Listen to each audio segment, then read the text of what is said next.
क्या टैक्स के डर से कैश की ओर वापस लौट रहे हैं कस्टमर्स? कम से कम कैश सर्कुलेशन के हालिया आंकड़े तो यही तस्वीर दिखा रहे हैं। भले ही यूपीआई जैसी डिजिटल रिवॉल्यूशन में इंडिया ग्लोबली लीड कर रहा है, वहीं दूसरी ओर कैश की मांग में भी इस दौरान भारत में बड़ी उछाल देखी गई है।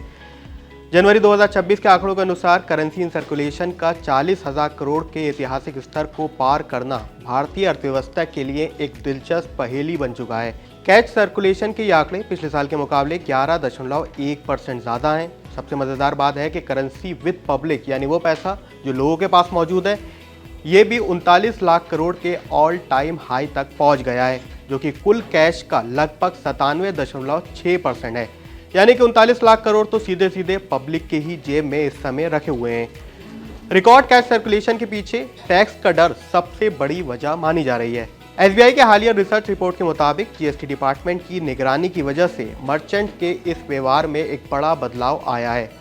जुलाई 2025 में कर्नाटक में लगभग 18,000 छोटे मर्चेंट्स ने यूपीआई लेनदेन के आधार पर जीएसटी नोटिस भेजे गए थे। इससे छोटे कारोबारियों में यह डर बैठ गया कि जीएसटी ट्रांजैक्शन के कारण वह सीधे टैक्स विभाग की निगरानी में आ रहे हैं। इसी के बाद कई राज्य, खासकर कर्नाटक, केरल और पश्चिम बंगाल में कई व्यापारियों ने फिर से कैश में ट्रांजैक्शन लेना शुरू कर दिए थे। इसके अलावा बैंकों में सेविंग डिपॉजिट भी इस समय ऑल टाइम लो पर है। कम इंटरेस्ट रेट के कारण आम जनता पैसा बैंक में रखने के बजाय हाथ में रखना ज़्यादा पसंद कर रही है। लोग बैंक में पैसा छोड़ने के बजाय उसे निकाल कर खर्च करना या फिर दूसरे इन्वेस्टमेंट में ज़्यादा पैसा लगा रहे हैं। बैंक डिपॉजिट इस समय ऑल टाइम लो पर है, जो कि लगभग सेविंग का 2.5% तक पहुंच चुका है।